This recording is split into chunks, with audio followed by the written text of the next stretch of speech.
Sam Blake mug. I've got very well. Cornwall mug. So it is 4 o'clock or thereabouts. I think we're probably live. Please welcome my guests. I have three guests today, in that I've got Mark Hill, Vanessa O'Loughlin, and also Sam Blake, who's also Vanessa O'Loughlin under another guise, Vanessa Fox O'Loughlin. Vanessa is a kind of, I suppose, a jack of many trades, Jill of many trades. You're a writer.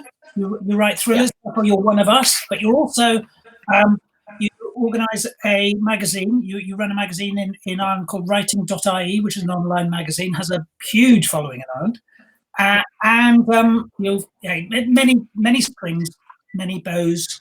But welcome anyway. And Mark is very used to this new format and has been preparing himself very well today, I can see. How are you doing, Mark? I'm doing very well, thank you very much, Will. I'm very delighted to be here, and I'm going to really enjoy watching everyone making comments. Hello, Sven. Yes, Sven, and Susan, and Timea, and Caroline. Hello, Caroline. If you're going to do any drawings of us, I should just show the other two who are there. The last couple of times, Caroline's been there with a sketch pad, drawing us all, obviously with incredible accuracy. I don't know if you can see that. That was Wow. Mike Craven, Ed James. See which is which. Brilliant! I love it. I know. It's love it. Fantastic, isn't it? What's the 3 light bulbs down in? What's that? Who's that? Was a T-shirt that Ed James had on, and it was a very well regarded T-shirt. Well, I'm glad he wasn't bare-chested. I like the way my glasses are cunningly represented. That makes me look like I've got Mickey Mouse ears, but it's brilliant drawing. Thank you very much, Caroline. And if you post, very you. Tell us what we're doing in the comments, and I'll try and get it online today. No pressure at all. So, Mark, your last book was out in paperback, I think, right at the beginning, just before COVID kind of really got going, which is The Bad Place. Is that right? Yeah, it just happened just before we were about to. It was just before this whole shit show happened. Basically, we were just about to have a nice promotion in a well-known newsagent, and that was the first week, and then it all went downhill from there. But you know, I'm quite pleased because the ebook actually came out in September, so it's been out there quite a while. Really, it seems like a different world now, doesn't it? I suppose the question is that lots of authors are juggling with is that can you ever write a book again set in contemporary times which doesn't mention it? I mean, going forward, do you put in a mention of the pandemic which basically wiped out an entire year? What would you? Are you going to do that? I think I might stay in 2019. How about you, Vanessa? I think so. I don't think you can mention it. I'm just about to start a new one. So I have a book coming out in January that I'm literally about to press send on when we finished here, called The Dark Room, and that doesn't mention it at the moment, unless we decide to slip in a mention, because it's set in January and it's coming out in January. But so in theory, it happened before all this. But yeah, for the next one, I don't think you can have a book and have something this big happen and not mention it. I suppose it's a bit like 9/11, isn't it? If you're writing, I don't know how the American writers feel about 9/11. Certainly in that period, sort of the 6 months to a year after it, with the immediate impact, and you're still feeling it, and it's very much in common memory. I think you'd have to reference it somehow just to acknowledge it. But it's tough. Yeah, it really is. I don't know whether people even want it to read about it now. I mean, various people have been on talking about books they've written which happen to have pandemics. We had Leslie Kelly on, who's done a whole series based after a pandemic, which is an interesting thing because it's assuming that society's changed, as it probably has. Yeah. So I don't know. You got me there, Mark. I don't know, but I also think that quite often we don't know in a weird way. We have to kind of process it a bit first before we know what works. Yeah, absolutely. Andy Hill's probably actionable there by saying this is the first time I've seen Mark sober in a while. Yes, I saw that, cheeky sod. Read. Cheeky sod. Well, he's off the proof list. Yeah. And anyway, Andy, you don't know what's in here.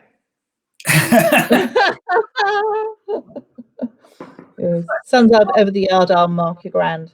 Tell me about that in terms of what you've done. I mean, not in terms of writing, but in terms of writing.ie, and it's a large community you've got there now. What kind of things are you hearing from people through the writing process about what they want right now, what they're doing right now? Does it work as a conduit that way? Can you tell? It does a bit, yeah, because we have a very active Facebook page as well.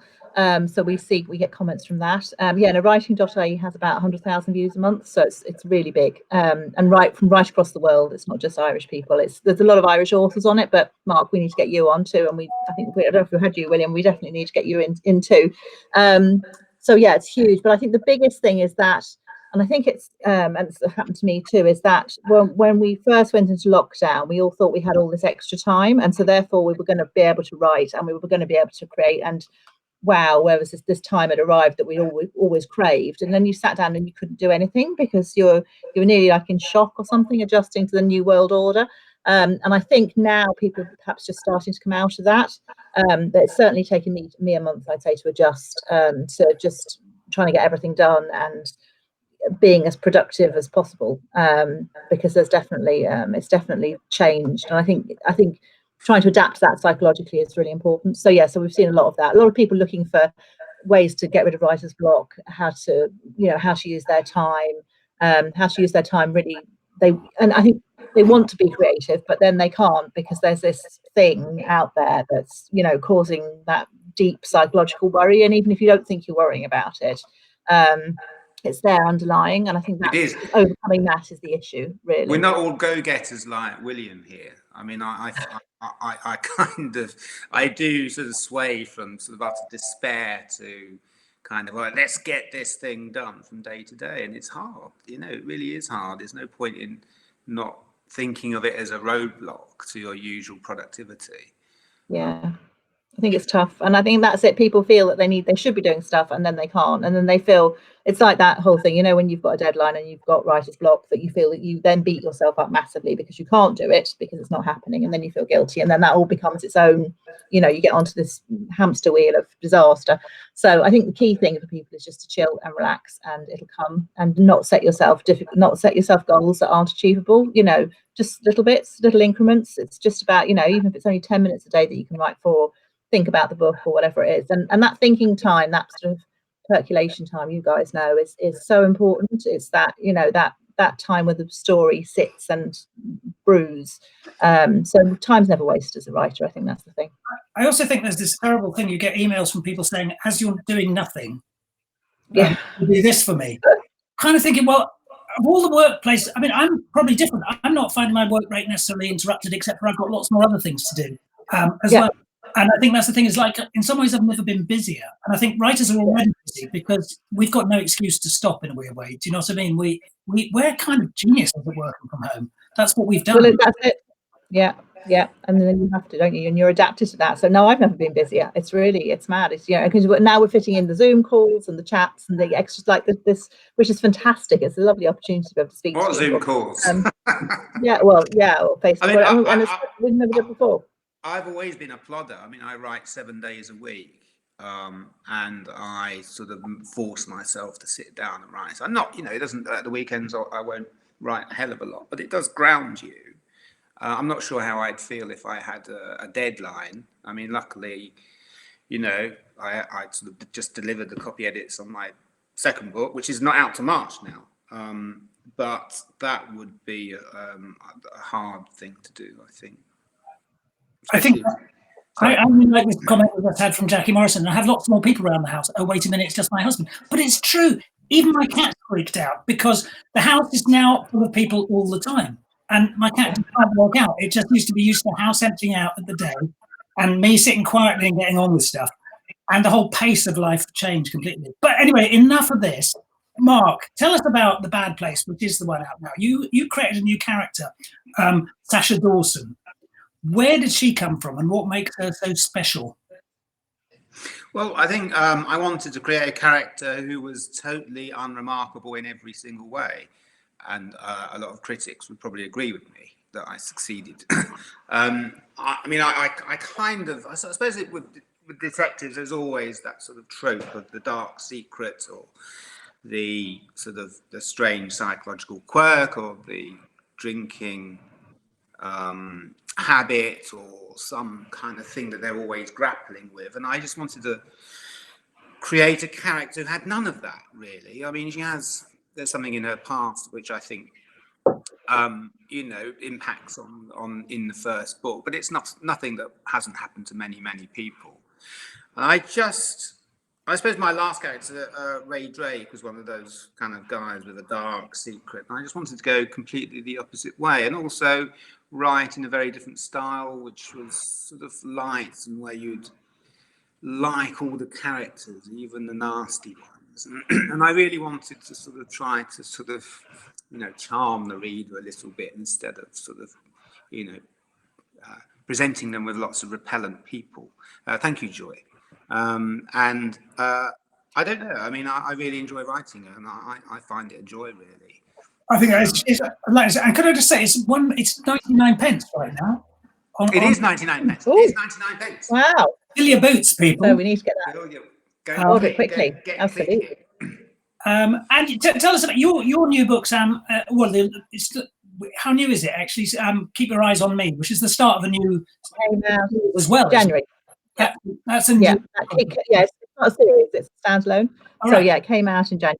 And then I'm doing a new standalone that's coming out next January. Now is the next one, The Dark Room. Yeah. So Keep Your Eyes on Me is about totally different. The first 3 books were police procedurals, and Keep Your Eyes on Me is very much. I suppose it's a bit escapist. It's about 2 women who meet on a plane and discover they have men in their lives that need to get fixed. And so it's a book about revenge, and it's about art, fraud, and antiquities. And I really loved writing it. Like Mark, I think it's the thing. I think if you love writing it, that's the most important thing. So I really enjoyed it. Yeah. In terms of, what about you, Will? When's your next one now? Oh, if you look in the top right of your screen, actually, there's 14th of May. Oh yeah, look. Yeah, there's a little. Oh, very good. That's very good. Because they pushed the hardback back to July, of course, because that's the way it goes. But thank you for mentioning it. That's okay. I didn't realise you already branded your own. Your top of your own video feed. In fact, if you stop moving, so your comb won't go into it. Oh yes, thank God somebody's mentioned the comb. I completely forgot I put it there. Thank you. Got to keep it somewhere. I always lose it. My son always kind of steals it. So. I've got a question for you, Sam, but before that, Sven has asked Mark, you plan to write more about Roy Drake, or is the new character the first in line now?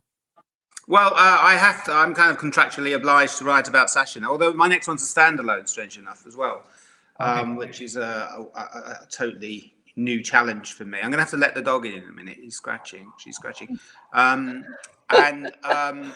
yes, I'd love to come back. I think I've got unfinished business with Drake, and so I'd like to come back to him. I'm not sure I know how on it anymore, because the 2 series are so very different, and they're written in such different ways.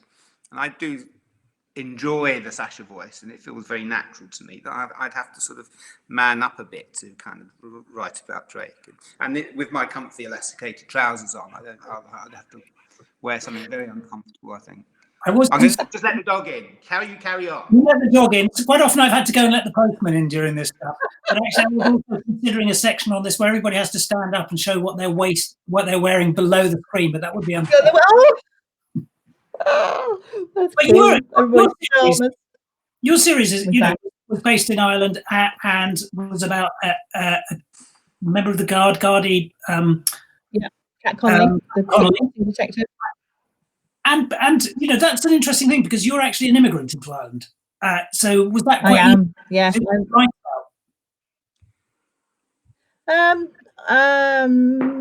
because she's very Irish. She's Irish, and I haven't thought about that before. Yeah, no, I'm originally from St Albans in Hertfordshire, so I'm Blowen, but I've been here about 25 years now. And my husband is now retired, but he was a member of the Gardaí, so I suppose I had an advantage there in the sense that I knew how stations worked and how people talked and all that type of thing. So I drew on a lot of that for those books.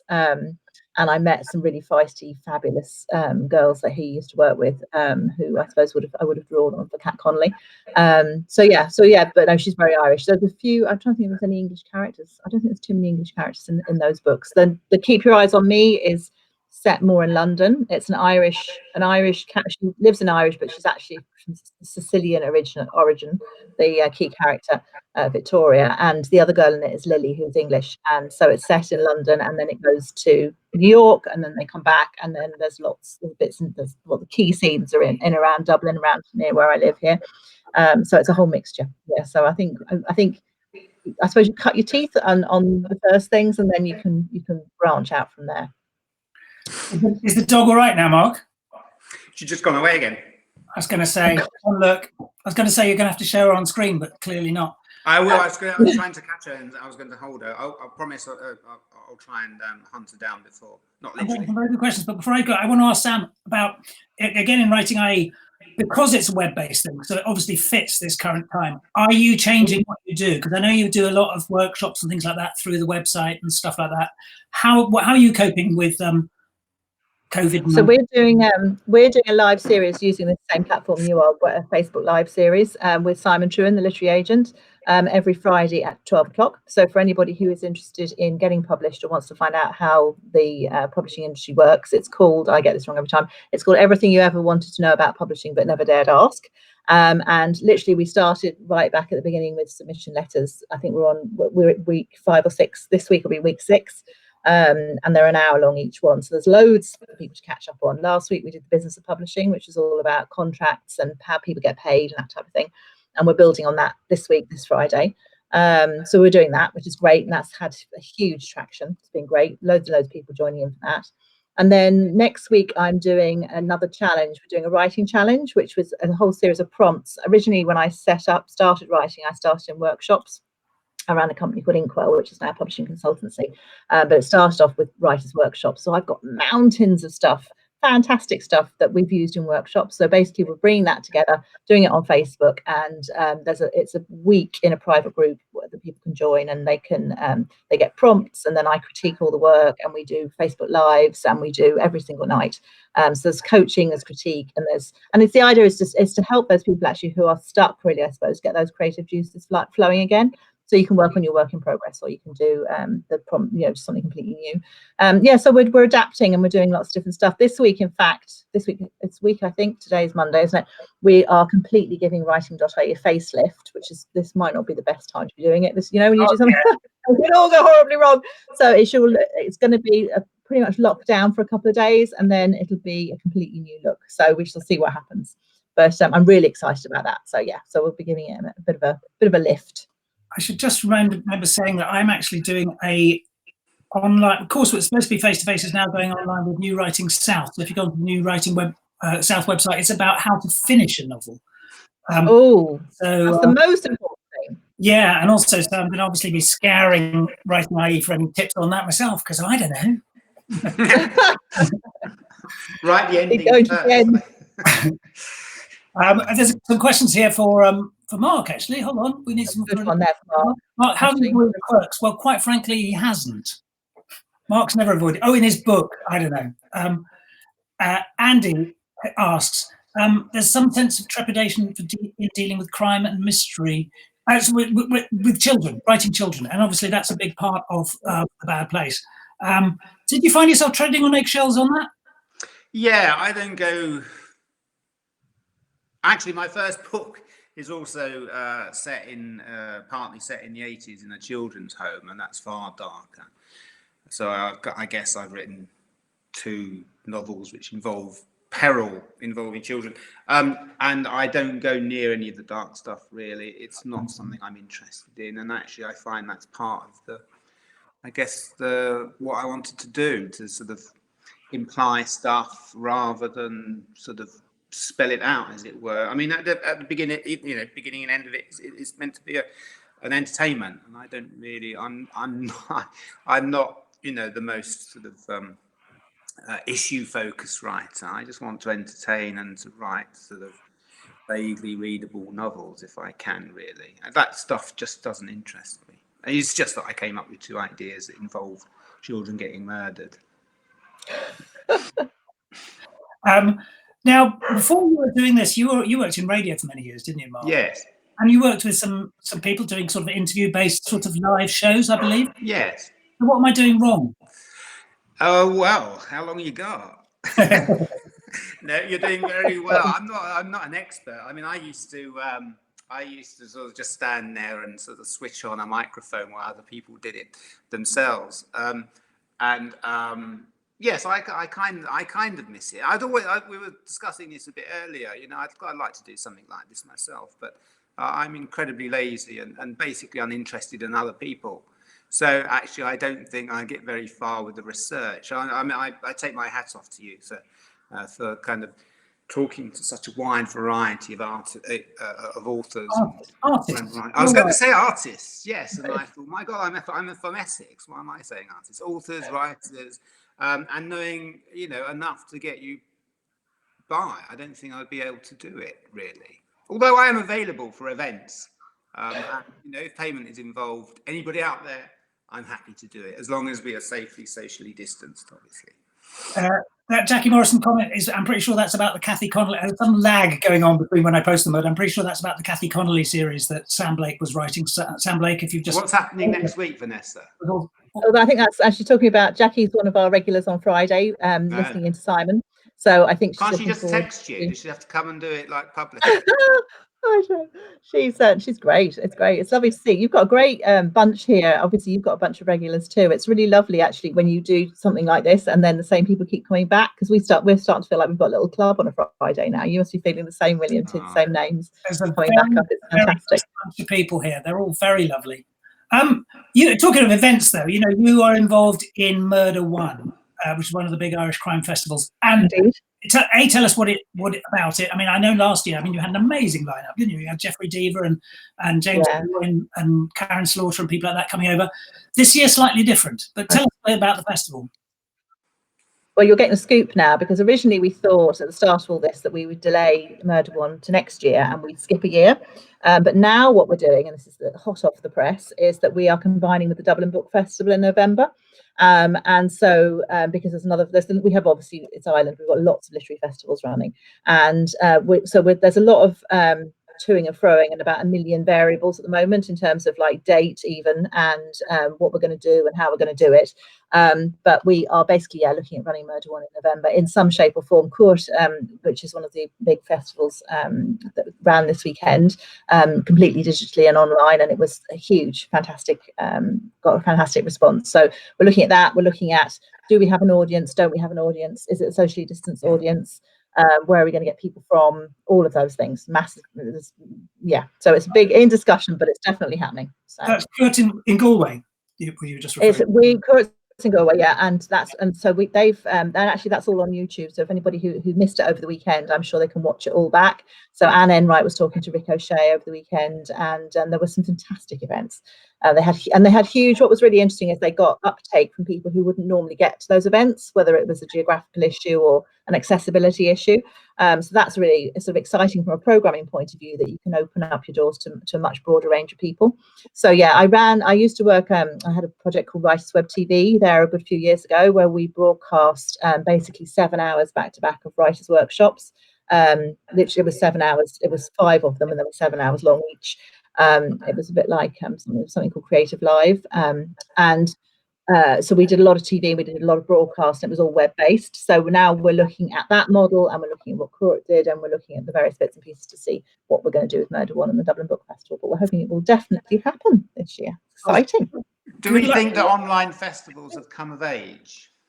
I think that's I think it's they're having their moment. I think people now we're a couple of weeks into this, people are so much more familiar with this type of medium, with Zoom and all those things, that we, before we might have thought, oh, well, actually don't want to watch something on the internet, but now it's really fun, and we can chat, and we feel like we're all in the same room. And I think if you can achieve that, then you're winning completely. So and there's some great buzz at the weekend over the different events that were being run. So definitely. And I think Kit's doing a huge one too, isn't she?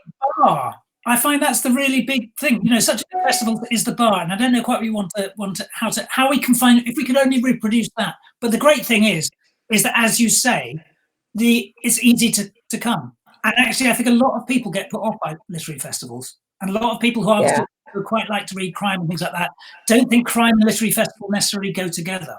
And there's a kind of crowd who goes to Harrogate and things like that, but they're by no means all crime readers. So I think it's quite exciting, actually. I think, you don't have to pay. People can turn up. It's far more democratic in lots of ways. So I think it's been lovely to know what we're keeping from this era. And thank you, Barry. The Shaw Show. I was going to ask everybody. They've got to. Jane, my wife, was very, very snooty when I said I'm doing my show. About a couple of weeks ago, I said I'm just doing my show at 4 instead of show. Ridiculous. and since then, people be good. But now I think that Shaw Show, it's great.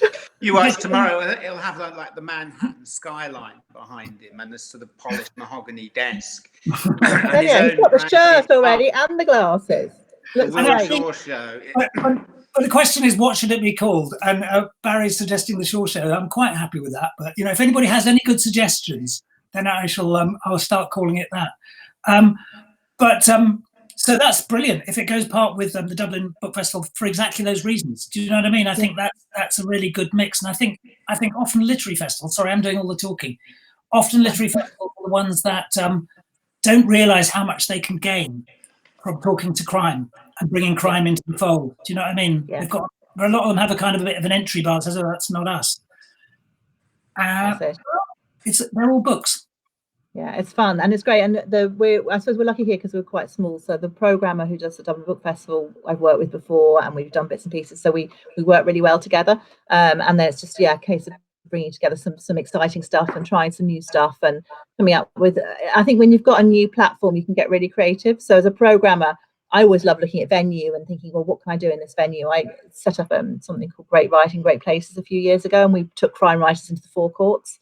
And we actually did an event in the court, in the courtroom. So we had the guys sitting where the judge sits and everything. And I love using interesting venue, but digital is a venue of its own. So it has, so you can do lots of different things, and it's fun. So it's good to see what we can do. Yes, try and stretch our wings a bit, be creative. Because we were trying to work out just before we started, we're the only place time we'd all been in the same room together. And actually we were in Morecambe Winter Gardens, the coldest venue in the world. But a fantastic venue. Indeed. I mean, the most beautiful Frank It was fun. It was great. Falling apart around your ears, but it's the most incredible place to have a crime festival. With a small select bunch of people in the audience. Indeed, it was brilliant. No, it's great. It was such a lovely venue, actually. That building was amazing. It was just incredible, wasn't it? It was really great. And in the bar afterwards, I think we might have been in there together as well. What about just on the more general topic? Let's speak about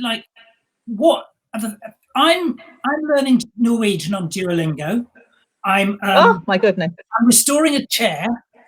And I'm eating too much. What are you two doing that's completely different from how you would be leading your normal life? I'll start with you, Mark. Eating.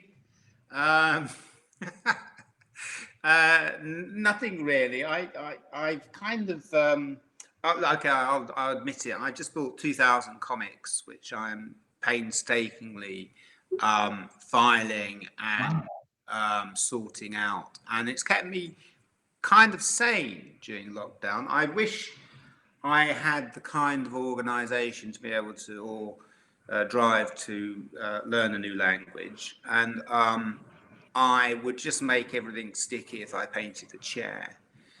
But you're right, I do need to do a little bit more with my life. But I'm also writing 2 books at the same time, so that's kind of, I thought, because my publication date has been moved back, it's given me slightly more room to maneuver, so I'm trying to write 2, and I'm kind of obsessed about trying to up my productivity a little bit, I guess. So that's kind of keeping me busy, really. But I had a dream last night that I just went and sat in a cafe in Borough Market and watched the world go by, and that's all I want to do today. That'd be nice. I hate crowds. Yeah. I really hate, I'll never take them for granted again. I just want to go to a gallery or something and get jostled a little bit. And stand at the back of a crowd trying to look at a painting that I can't see. Something like that. Trying to see yeah. I know. I saw your tweet about Borough Market. Made me think exactly the same thing. What am I doing? So carry on. Yeah. Always going to the dog. I am cooking more. Right. I know I'm cooking a bit more because I generally try to avoid cooking when I'm working a lot. So I'm doing a bit more of that. I'm also knitting. Would you believe it? I find I need when I'm plotting, I need to be doing something else. Oh, gorgeous! Wow. What's his name? Oh, it's great. Her name's Gracie. Hi, Gracie. Gracie. Dog on Hello, Gracie. She's not very keen to stay here, obviously. Done again. You know, actually, sorry. I'm knitting too. I don't want to be distracting for you. I'm very sorry. I knitted a hat. One of my cats was there. I wonder if I was here. No, I did knit a hat because my grandmother taught me to knit when I was 8 years old, and I haven't done it for like. Very impressive. I was thinking, but I'd quite like. Let's show it. Let's see it. I was looking for it to see whether it's in the hat box there, but I think it's downstairs. And while you can let a dog in, I think I'm not allowed to leave the screen for that length of time. But you want to get a hat? No, I haven't knitted for years and years, but I need when I'm plotting, I need to do something else. So usually I go to the gym or I walk or whatever. You know, a lot of people do, and so I thought no, knitting's a good thing to do. So I've only done about 4 rows so far. Starting a new book. I'm like Agatha Christie. She used to do the washing up. So let's hope it works. Wait for the ideas to come. Well, I try and keep these to about half an hour. We've gone over the half an hour. I think you've been talking far too much. You've been far too nice and sociable and informative. Yeah. And Sam Blake's book, Keep Your Eye on Me, is out now, ebook, and it's out now. Yeah. And as I said, The Bad Life is a snip at 99p, so get that too. Why go for that? Big time. Oh, look, you're all organised here. That's fine. I know. I should have put it behind, shouldn't I? It's in the middle, isn't it? Yeah. Oh dear. Right on cue. Of everybody trying to hold their books up. I think I could do about 10 minutes of authors. No, you can't get it. It's backwards. That's the only thing. It's completely. It really is. You're in mirror image. Oh look, we're getting the whole view of. Oh, dog. Brilliant. Okay, I'm going to bid you all a lovely afternoon. Indeed. Thank you so much, William. Fantastic. Thank you very much, Will. It's been a real pleasure. Speak to you all again soon. See you in the flesh at some time. Indeed. See you soon. I'll email you. Talk soon. Take care. Bye-bye. Bye all.